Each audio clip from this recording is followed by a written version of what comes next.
दोस्तों सीआईडी में इंस्पेक्टर पूर्वी और श्रेया के डांस के बारे में आप सब जानते ही है। ये दोनों जब भी नाचती हैं तो इनके साथ देखने वाले लोगों की कदम भी थिरकने लगते हैं। तो आज के इस वीडियो में हम बात करेंगे पूर्वी और श्रेया के आने वाले एक बॉलीवुड सॉन्ग के बारे में, जिसमें ये दोनों काफ़ी अच्छा डांस करते हुए आपको देखने को मिल सकेंगे। नमस्कार दोस्तों, आप लोग देख रहे हैं एपीएम पिक्सेल्स टीवी। अगर आप चैनल पर नए आए हैं तो प्लीज़ चैनल को सब्सक्राइब जरूर करिए और नीचे कमेंट बॉक्स में सीआईडी या फिर पूर्वी और श्रेया लिखकर इस वीडियो को सपोर्ट करिए और अपना प्यार दिखाइए। तो दोस्तों सीआईडी शो में पूर्वी और श्रेया की जो डांस है वो काफ़ी तगड़ी मानी जाती है। काफ़ी लोग इसको देखना पसंद भी करते हैं। ये दोनों सिर्फ बॉलीवुड या फिर वेस्टर्न डांस ही नहीं करते हैं, ये लोग ट्रेडिशनल डांस भी काफ़ी अच्छी तरह से करते हैं। हाल ही में मैंने आपको बताया था इन दोनों का जो लावणी डांस वाला एपिसोड है वो भी आपको सीआईडी के सीजन 2 में देखने को मिल सकता है।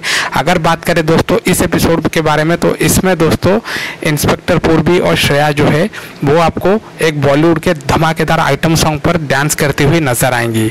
जी हाँ दोस्तों, ये एपिसोड शायद सीआईडी के सीजन 2 का 27वां एपिसोड हो सकता है, जहां पर एक क्लब के अंदर पूर्वी और श्रेया अपने डांस का जौहर दिखाने वाली है। तो दोस्तों क्या आप इन दोनों के डांस को देखने के लिए तैयार हैं? अगर हाँ तो कमेंट करके ज़रूर बताइएगा। धन्यवाद।